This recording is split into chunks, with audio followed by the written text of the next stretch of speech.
Hello everyone. This is Tobi from the Phuket Meditation Center, and you're listening to the Dharana Meditation Podcast. Let's sit together, calm the busy mind, and explore topics concerning character development, meditative training, and deeper self-knowledge.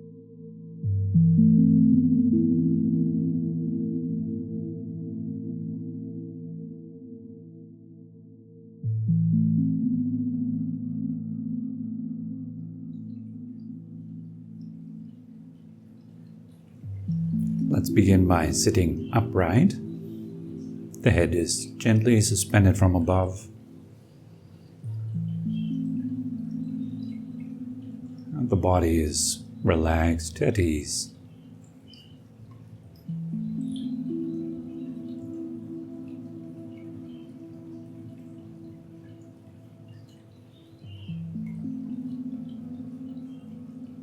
You don't want to be stiff in your posture, but also not collapsing.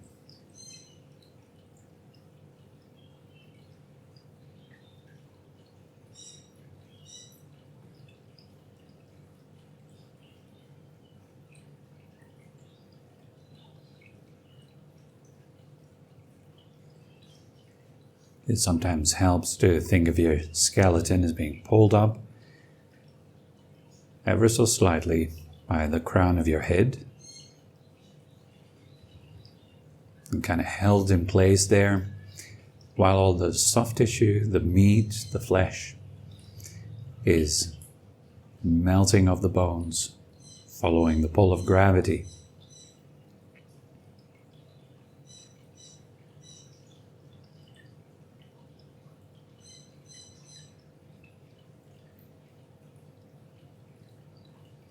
The bones keeps the structure and everything else relaxes.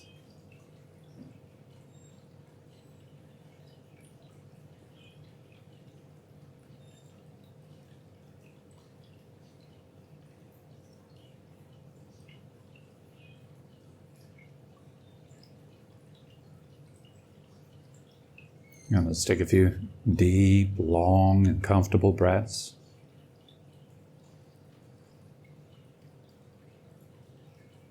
Let your breath sink into the belly.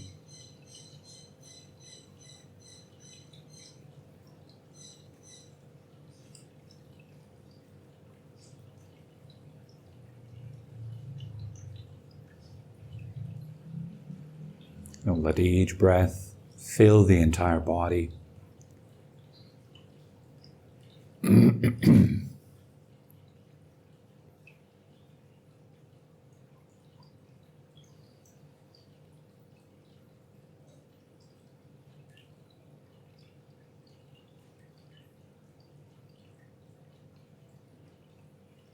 Breathing slowly, but not too slow.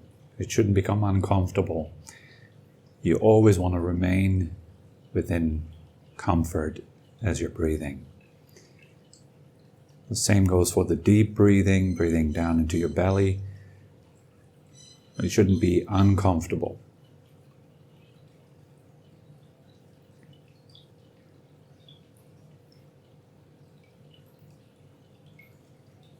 So no straining, no forcing.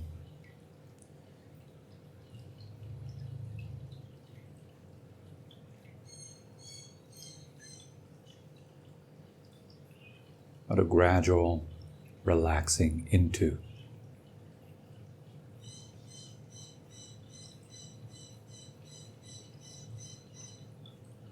And bear in mind it takes some time to arrive on the mat, and for the nervous system and the mind, as well as your body, to settle down a little bit.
And that giving yourself some space, just allowing everything to naturally settle down, not interfering, not trying to be in control over your body or your mind. Simply letting things be is an aspect of kindness. You're being kind to yourself. Compassionate.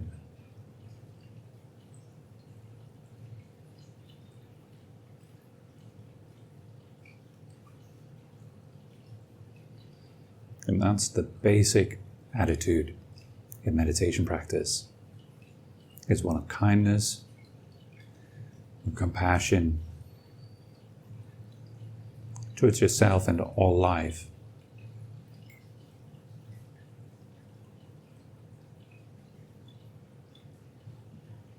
It's not one of controlling, manipulating, pushing, pulling, trying.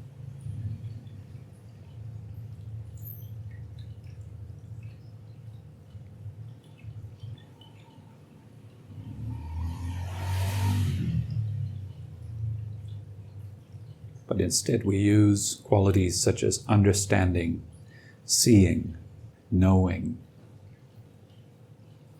giving space,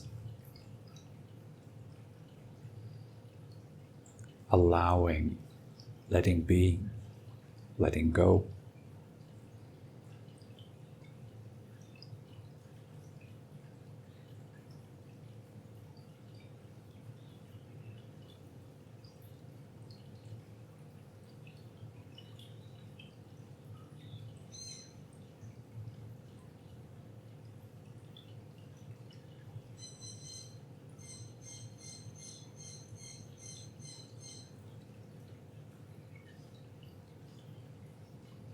Think of this as getting to know yourself rather than controlling yourself.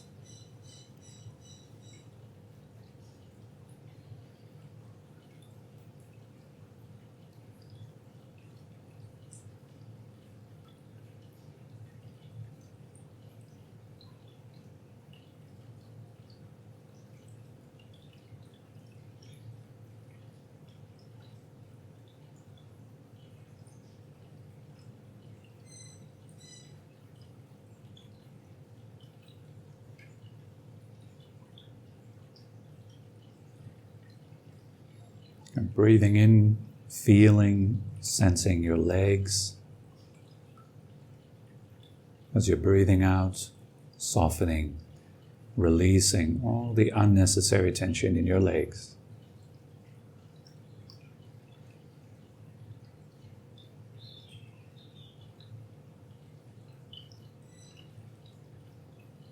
Finding more and more space.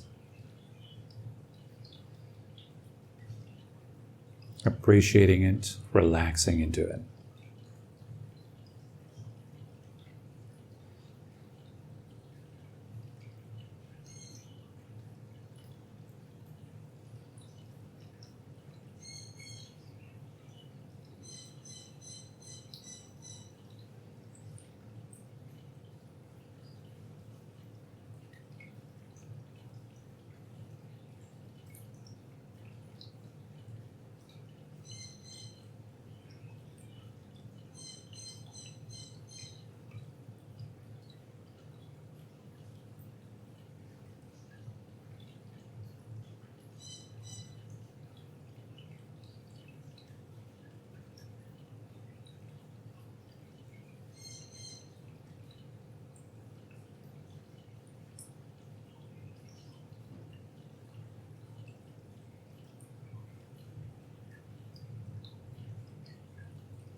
And all that counts is just this one breath.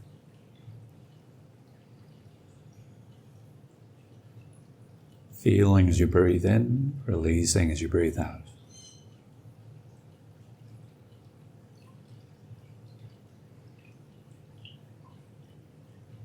And each breath is a new chance, new beginning. The breath before that, the breath after that really don't matter at all.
And breathing in, feeling your belly. Breathing out, softening, releasing all the unnecessary tension in your belly.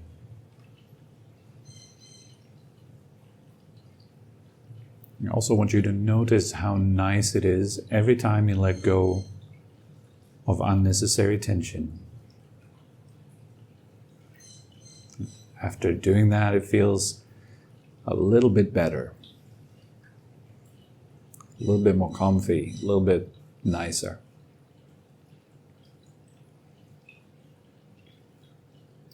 And it's quite important to notice that, to appreciate each tiny step towards better.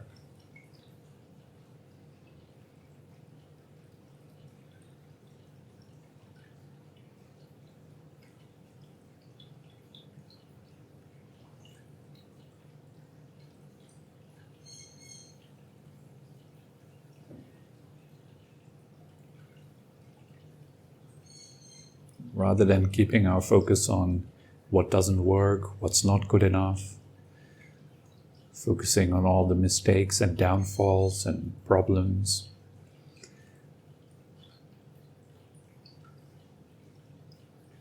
Celebrate those little moments when you release a little part of your suffering. It feels a bit better, a bit more nice. That's what it's all about.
And breathing in, feeling your heart, your chest.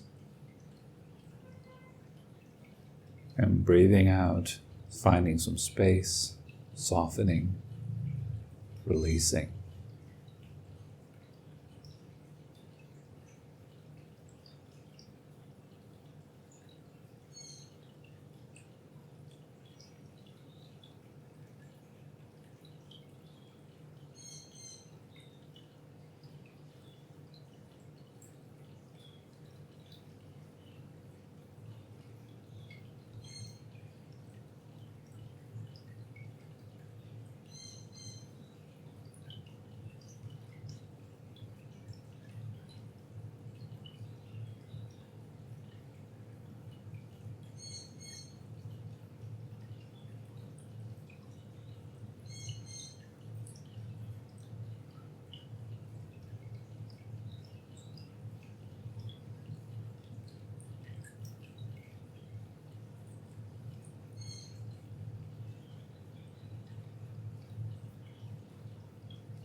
Breathing in, feeling shoulders and arms. And breathing out, softening, releasing shoulders and arms.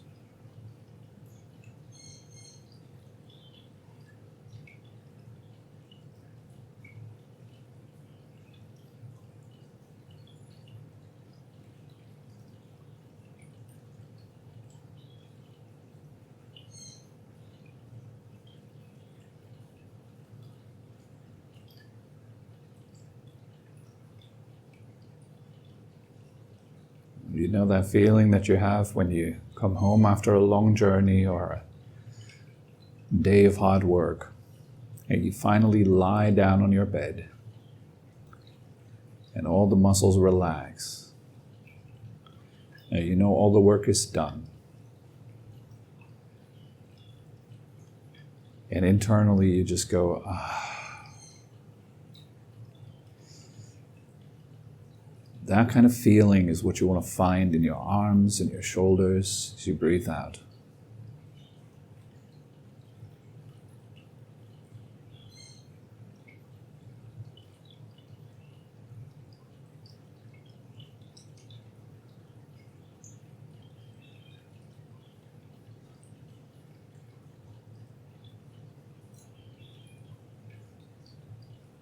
The feeling of all work is done.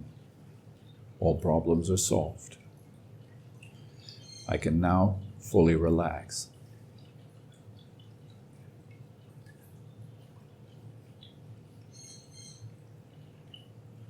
Everything's okay.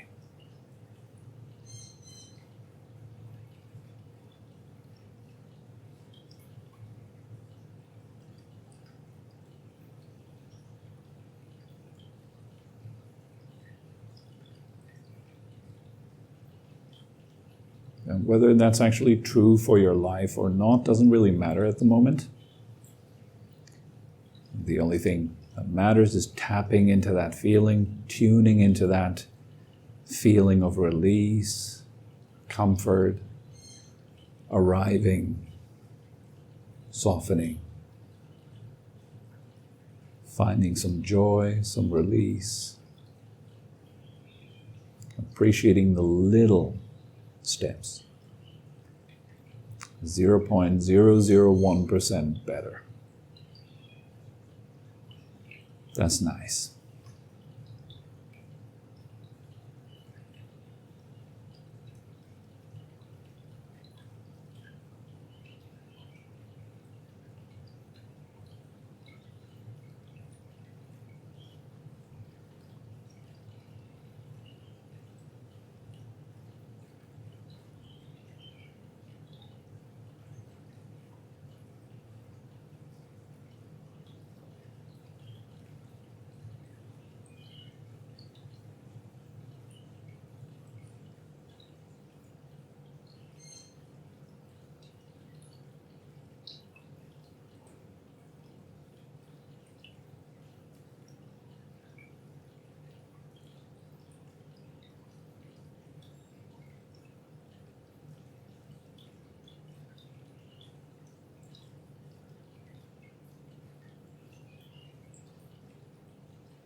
You're teaching your nervous system, your body, to do what it does when it is happy and relaxed.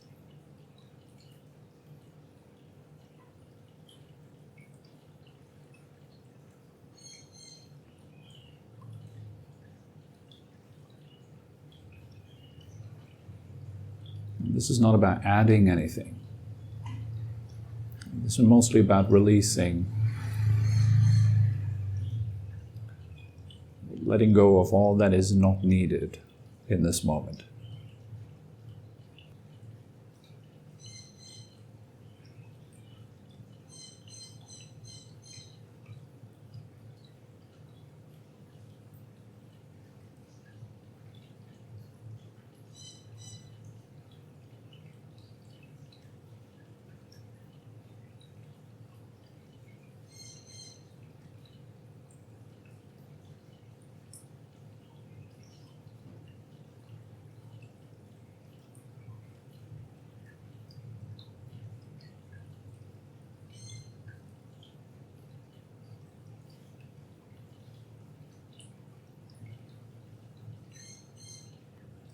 And breathing in, feeling your head, the brain. Breathing out, softening, releasing all the unnecessary tension in the brain and the head.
And breathing in, spreading the consciousness through the whole body, feeling the entire body. And breathing out, releasing, softening the whole body.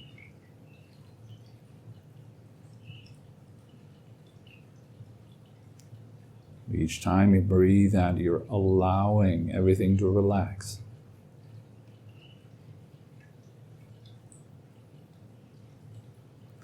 You let go of holding tension.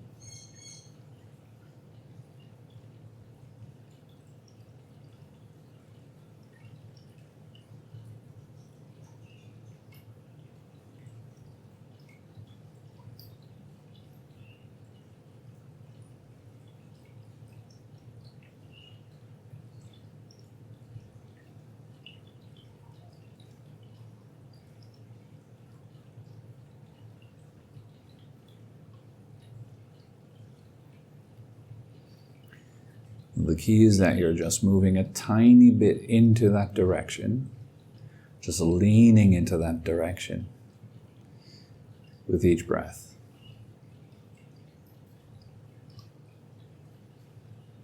So the instruction is not to perfectly release every single ounce of tension in your body.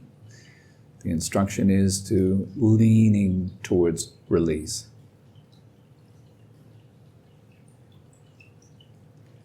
Seeking out that a little bit better.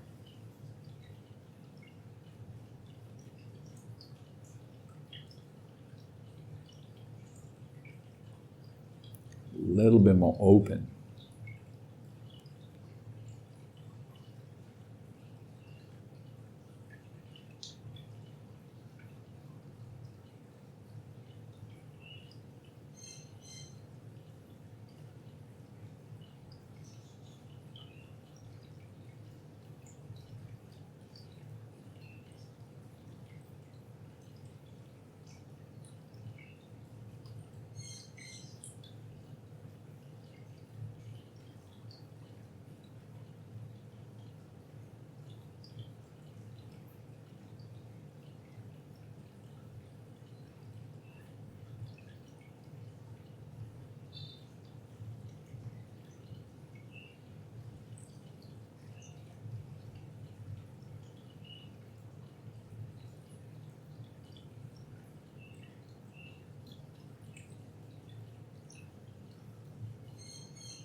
Now let's just rest there with feeling the body. The emphasis is on knowing sensations in the body. There's nothing to do about them. You don't need to get rid of anything. You don't need to relax. You don't need to let go of anything. Simply observe the natural movements of energy, of sensation throughout this bodily form.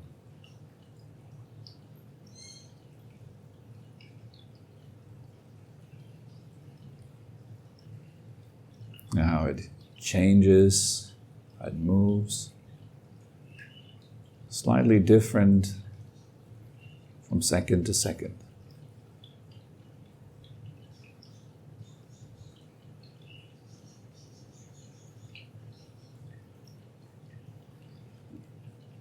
Let's say it again, the emphasis is on knowing, on observing, not on doing. There's nothing you need to try.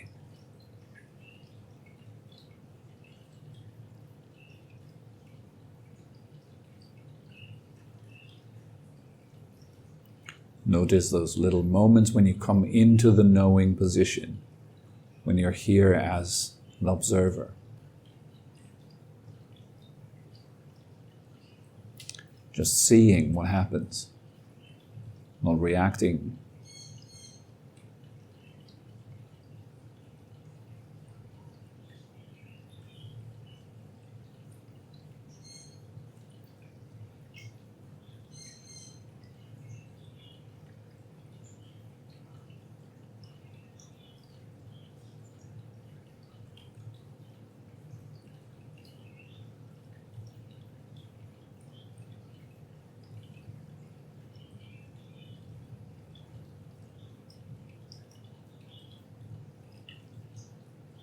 Not blocking, not restricting, not holding, just seeing.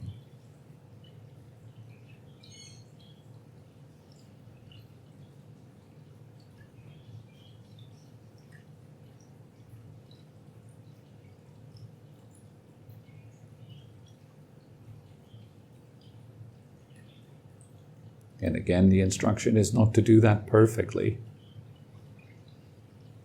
but to lean towards observation and seeing rather than doing and trying and manipulating.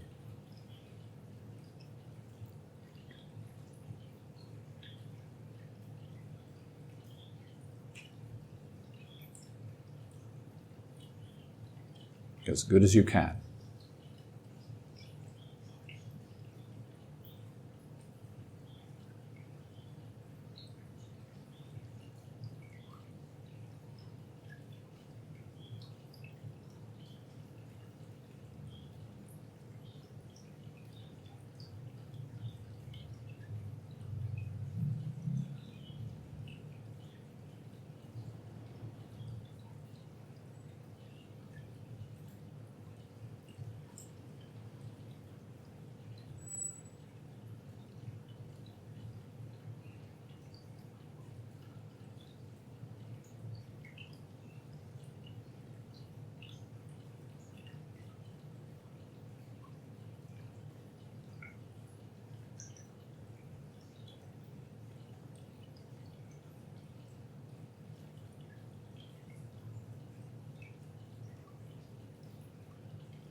Don't just notice the various sensations as they arise, but also how you react habitually to those sensations. That too can be observed, those reactions.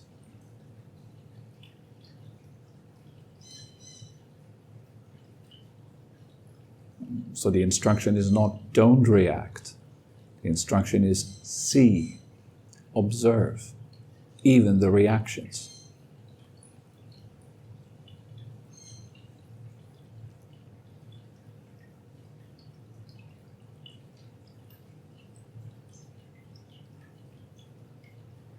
This is what I mean when I say to observe without reacting. It means to observe the actions and reactions, sensations and responses. To really rest in the knowing quality.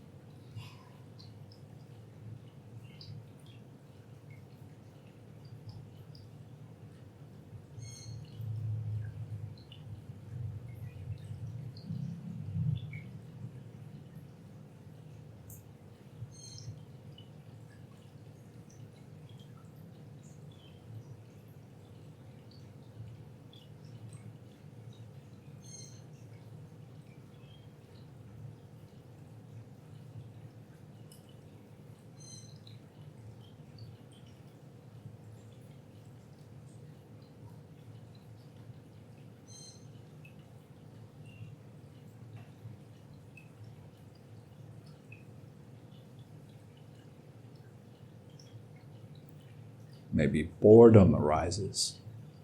Well, look at boredom, see what it's like. Boredom is like this. Experience it. Observe it. How does it move through the body? Where is its center?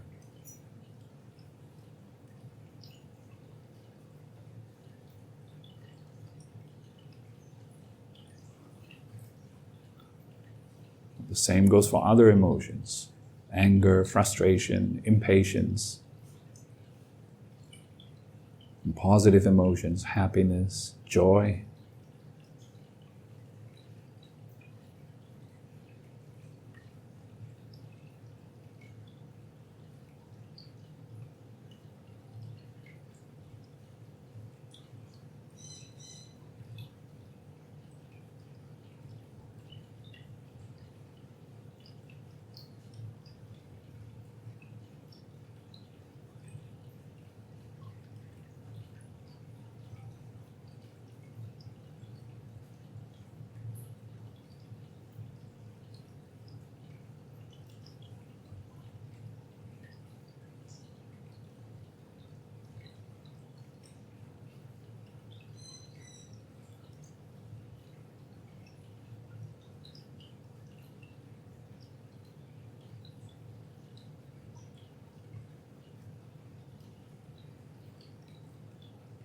Observe how you respond to pleasure or to pain.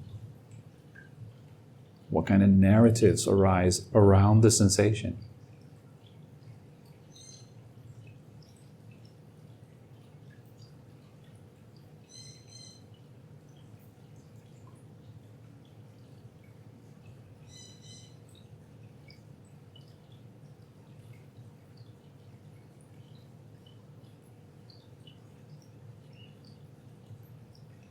What is it like to have aversion or attachment? To want or to not want?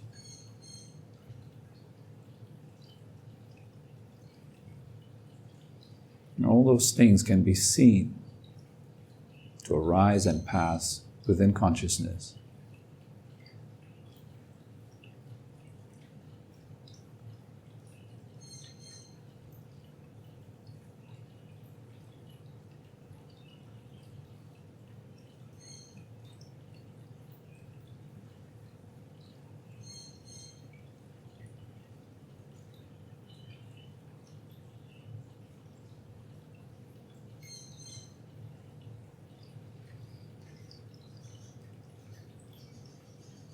And if you like, in your own time, you can slowly come back and open your eyes and perhaps stretch your body a little bit if you want.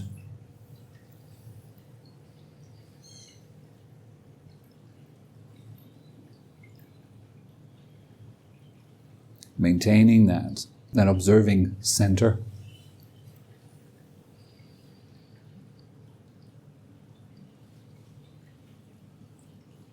Maintaining that body-mind connection.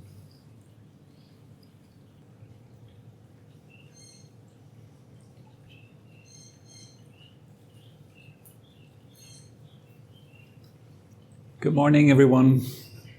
It's nice to see all of you. It's good to be back. So,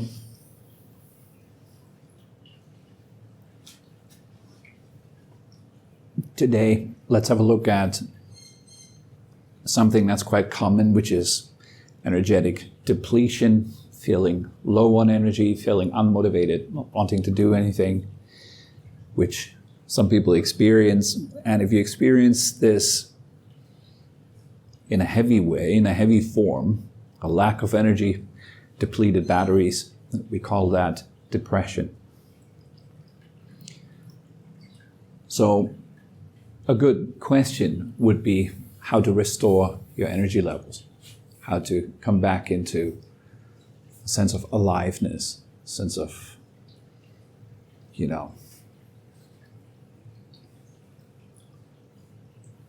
perhaps you could even say a sense of youthfulness, the feeling that you have when you were younger, which is full of energy, you want to jump around, you want to do all kinds of things.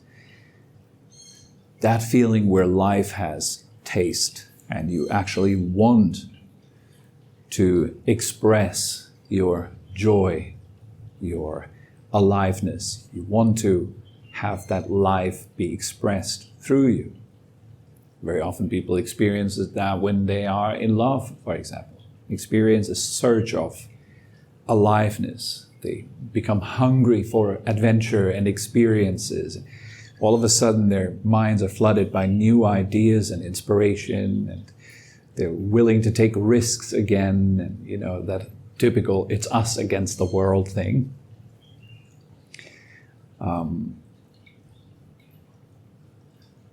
Or, when you're younger, or when you just had some success in your endeavors, or when the holidays begin as well, you feel a sense of aliveness, a sense of joy, want to do things, and so forth. So how to get there? One of the primary, you can say, leaking points of energy are thinking and emotions. So the more you dwell attached to your thoughts, the narrative, the stories about yourself and your life and your future and your past and other people around you and politics and whatnot, the more you are in those daydreams, in those stories, identified with them, not even knowing that you're thinking most of the time, the more energy you lose to that. And of course, nowadays we lead lives where those stories are always fueled by our daily behaviors. We just keep putting in stuff all the time. And most people are just constantly looking at their phones, consuming information. It's the age of information. So there's a constant influx of information for most of us. So we're not leading lives that are bare. We're leading lives that are quite full, filled with all sorts of stuff, all sorts of stories. So that's one big leak. And those stories usually don't come alone, but they are kind of accompanied by the background music of emotion. The way your narrative flows usually comes with a certain music to it. For example, you may think of, something that happened last week, and it's something negative, and then that background music to the narrative of what happened last week is a negative emotion, perhaps anger or frustration or resentment, sadness, disappointment, these kind of things. So it's like we're really creating full-on movies in our own heads, daydreams, where you have the background music, you have the actors, you and other people, and there's a story, there's tension going on, there's problems that need to be solved. It can also be really just about yourself, actually. You can build a full-on movie just about you relating to yourself. What's wrong with me? Why can't I just do this? I've tried so many times to do this. I just can't seem to manage. Why am I being so lazy? I'm always so lazy. I want to be more motivated. Should I read more motivational books? And so you just keep constantly questioning yourself and answering those questions to yourself and being stuck in that movie. Also very common for spiritual practitioners, by the way. Some of those spiritual practitioners are incredibly selfish.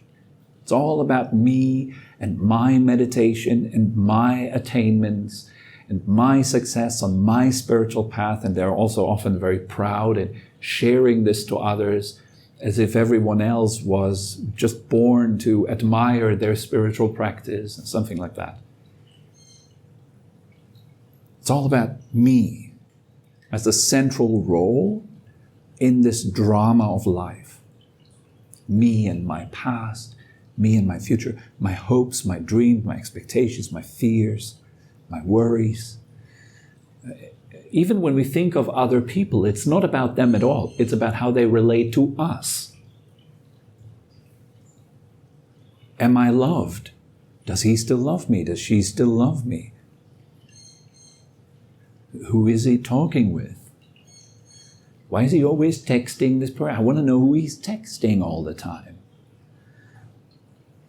It's all about me again. Even when we relate to other people. It's always the central character, the sense of self, the psychological construct of a me that is central to those stories. And in order for this me to stay alive, to have validity, to be strong, to exist, to stand out, there must be stories around it that help it to stand out, to be special. And the drama is that you may not be special, but you kind of need to make sure that you're still special. So you try all kinds of things that you've learned in the course of your life, where you have assigned the meaning that when I do this, then I'm special. Like, for example, when I bring home an A from school, then my parents would show me in some way that now you're appreciated. Now you're good enough. So throughout our entire lifetime, we tend to search this experience again. But that also goes with negative experiences. Like when you've been scolded or when you have lied and you felt a sense of guilt or shame around it. And then we keep repeating that because even the negative stuff has a positive impact on the creation of self. It's necessary. You may create a positive self, you may create a negative self. The point is that you're creating self all the time. And that's what the mind does. That's what the emotions do. The whole business of mind and emotion, mind stuff and emotional stuff, is to maintain the integrity of a very complex psychological construct that you call me. All right? And that me is both the enjoyer and the sufferer of life. And that me is a seeker. It's constantly seeking. It always is in the mode of seeking because by definition that sense of self isn't complete. It's split off from everything else. It's incomplete. It lacks. It's a little beggar that pretends to be a little god at the same time. And so it has all these insecurities and instabilities and incongruencies within its body. And it tries to fix those little holes and gets the story straight. And so we're constantly trying to define ourselves. And we do that through other people, through their opinions, by watching the news. Basically, all the things we do every day long is a big question of who am I? Who am I supposed to be in this crazy world? What's my role? Where can I find some stability, some reliability, some safety that guarantees me now I can be sure. Now that's it. I found it. Now I can finally relax and fall apart and open up. That moment will never come, of course, because true relaxation begins when that construct of a self falls apart. But to that self, to that construct, that is terrifying. You could say that the fear that arises when the self begins to fall apart is designed to keep it back together, to bring it back together, to maintain who you were, to maintain this integrity of self. So that the role of thinking and emotions is to maintain yourself, to keep you alive. So that's how important emotions and thoughts are to that false sense of self. And so emotions and thoughts, what they do is they constantly require energy input. You cannot have emotion and you cannot have thought if you lack energy. Like if someone is heavily depressed, they lack so much energy that they can't even think anymore. They can't even feel anymore. I don't know if you've ever encountered people who are severely depressed. They don't tell you that they're sad. It's a misconception to think of depression as sadness. That's wrong. Depression is not sadness. It's a lack of energy. It's empty batteries. You know when your phone goes into that 20%, battery saving mode, that's kind of where depression begins. And then you have 10%, that's when it gets really bad. And it gets bad to the point where severely depressed people can't even have the motivation to get up in the morning. There's no drive, no reason anymore to get up. So they just lie in bed or lie on their sofa the whole day. They just don't want to do anything. Don't want to get out, don't want to hang out. And then you have all these friends that come along and say, hey, get some sunshine, read some motivating stories, watch some nice movies, meet some friends and all that. And it doesn't work because there is no drive to do all that. So it's a tricky state. And I think one of the fundamental problems is that we don't understand what's going on. So we're kind of at the whim of that state. We don't know what to do with it because we don't know what it is. That is a lack of energy. And not only do we not know that, some people may know that. People don't know what causes the lack of energy and how to fill the batteries up again. So the way to fill the batteries up, of course, is basic stuff like get sunshine, eat well, go exercise, train, and so on and so forth. But more importantly, is the mind is playing in that role. So you want to be using the energy that you have left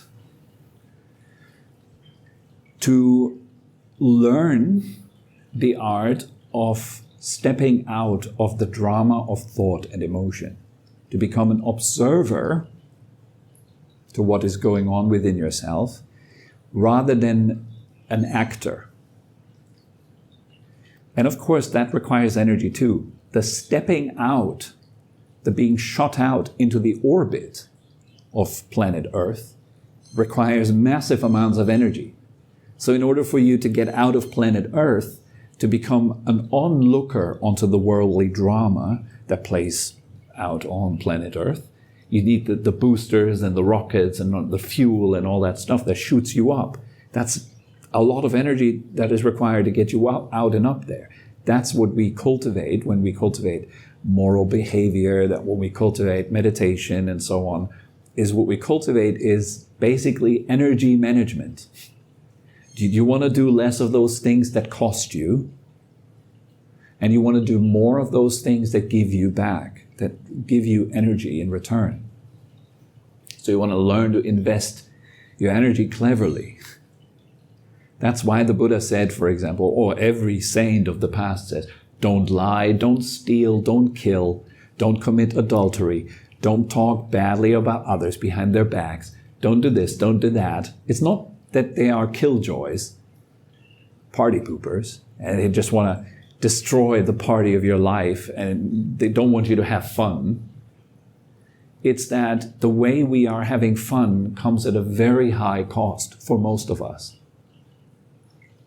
Like look at yourself, for example. How are you having fun? What do you think of as fun? Then think of what that fun costs you. If late night, Friday night pizza is your type of fun, while watching, stupid crap in the telly, then you have the next morning hangover. That's the price you pay for it. And very often that's not only just one day of hangover, but it's usually 2 or 3 days before you fully recover, especially if you're getting older. You don't have that much energy anymore to recover that fast, like when you were young. A lot of people are stuck in their psychological attitude of when they were 16, 18, 20, something like this. And that they kind of do the whole story over and over again for the rest of their lives, because that's when they have learned this is how you have fun. And that they do not replace their old fun with new and better types of fun, higher levels of fun, more profound joy. So that's what the spiritual path would have been for. That's what it is for.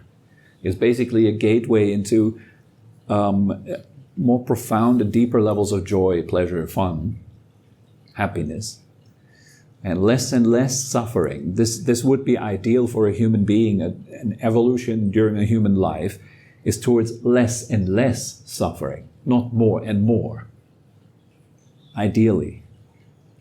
And that depends on having energy at your availability. So where do you begin to cultivate that energy? First of all, in your body. Sunlight, building muscle, eating well, so that muscle building is supported. Those are 3 big ones. Good sleep, get good rest. Having a whole hygiene around your sleeping. No phones at night. No phones in the morning, first thing when you wake up. That kind of stuff. So you develop a really good sleeping routine, like rest and recovery period. Getting good sunlight, getting good food, and having muscle. Building muscle is really important. So once you have that settled, think of relationships. Having relationships, good relationships with people who are lifting you up. So spend time with people who are not below you in attainment. Instead, spend time with people who are above you in attainment. Meaning their characters are better than yours. Their meditative attainments are better than yours. The way you relate to those who are below you in attainment is through service. Through love, through kindness, helping, serving, and so on. And in many cases also through keeping a distance. Because you don't want to be pulled into their drama. That happens really fast. So that's as to cultivating energy on a very basic level. Later on, you need to develop the skills to stop thinking at will. Now that instruction to stop thinking at will very often seems counterintuitive to a lot of people, because it feels almost like you need to do the stopping of your thoughts. It's like a task. I need to get rid of them. That's not the way it works. So some people, because they are unsuccessfully doing meditation and they are unable to stop their thoughts, they wrongly pull meditation down to their level and say, it's not possible to stop thoughts. You'll hear that kind of instruction a lot these days. Thoughts cannot be stopped. That's not true. Yes, thoughts can be stopped. The meditative state proper is devoid of thought. You step beyond the psychology, you step beyond mind stuff. Yes. And as you step beyond, thinking subsides and emotions subside. The state beyond thought and emotion is so much more powerful in terms of giving you joy, happiness, pleasure, than being immersed in thought and emotion. A lot of people don't know this. The only thing they've ever had were the joys of thinking and emotion. So when you tell them, well, there is higher stuff waiting for you beyond thought and emotion, they're not trustful of that. They lack trust. They don't want to commit to do all the effort to hop into the spaceship and being shot up there not knowing whether it'll actually work or not. So there's great fears for a lot of people to enter a spiritual path properly. But once you have some faith, and you begin to experience yourself in the absence of thought, in the absence of emotion, and you begin to feel, literally, the influx of energy into your body, the renewal of your cells, the awakening that doesn't just happen in the mind, but happens throughout every cell of your body, the refreshment of meditation, then your faith will grow, because you can travel even higher. But the key is to learn the art of stepping out of your thoughts and stepping out of your emotions. So you can think of your mind as having two facets, just to help you make that process a bit more easy. Your mind has these two facets. One you can call the knower, and the other you can call the doer. So you're either being very intentional about yourself and your life. You constantly are in a state of trying, doing, wanting, not wanting, pushing, pulling. And the other state is the state with which we are not really familiar, most people, because you need to train to get access to that, is the state of observation. Anger is like this. Interesting. See what it does. Where is the center of it? Oh, boredom. Boredom is like this. Let's see what it's like. Oh, I hate being bored. Oh, hate. Hate is like this. Oh, this is like, what will happen if I just sit here and I'm just observing all the time? This seems stupid. What's that? I don't even know how to call that state, but it's some state that you can observe. It doesn't really have a proper name. Maybe doubt. You don't need to name it. In fact, what is your experience if you took away all words? What is anger if you take away the word anger? What's left? It's really interesting to observe. It's a whole flurry of energy in your body, and it moves in all different kinds of ways. And now you took away the word, so you took away a large portion of judgment about it. Oh, anger is not good, I shouldn't have it, I need to get rid of it. Wrong. Take away the word, all the judgment, see what's there. See the reality of it. Not seeing it through the lens of a perception of good and evil and this and that, but see the truth of it. Really, it's just energy in motion. It's aliveness. That's where your life is. That's where your energy is. And because it is all messed up and flurrying around, it's unorganized, it doesn't have integrity, you lack it. You have no energy. So by observing, you step out of it, the anger itself will begin to cool down. And the energy will become harmonious again. And as that happens, slowly, and you're not again engaging it, you stay out, slowly, you begin to build energy through that. And as you build energy, you start to feel happy. You feel good. And it feels pleasurable. It's so weird. It feels nice. One moment you've been in anger, and then the next moment you feel super nice. Because you've just transcended anger. What's more powerful than that? To know that you are something or someone that is able to transcend their own suffering. And that's really empowering. That's amazing if you can do that. To step out of yourself and stay out long enough to see the truth. And then release it. And see how it organizes and harmonizes itself automatically without any need for your intervention. That's what happens in meditation. And the more you're able to do that, the more you're staying out of yourself. The more you are in a state of observation, the more energy will come in. And so gradually, slowly, as you're leading a mindful life, you'll come back into your energy, and joy comes up again, and that feeling of life having a taste, and you're wanting to express that, and you're wanting to engage with life, naturally arises out of that. Suddenly you have amazing ideas. Suddenly you want to get out and do a road trip or whatever, because you feel energized. So that's the reversal of the other side, the depressive process, the depletion of energy. The filling up of energy is dependent on you entering a state of doing nothing. Nowadays, when I ask people, how do you recover yourself? Or what's your way of recovering your energy? People say, well, just, doing nothing. Good answer. But then I ask them, what do they mean by doing nothing? Well, just sitting around on a chair and watching YouTube videos. That's what people think of when they say doing nothing. Or reading a book, or just hanging out with a friend.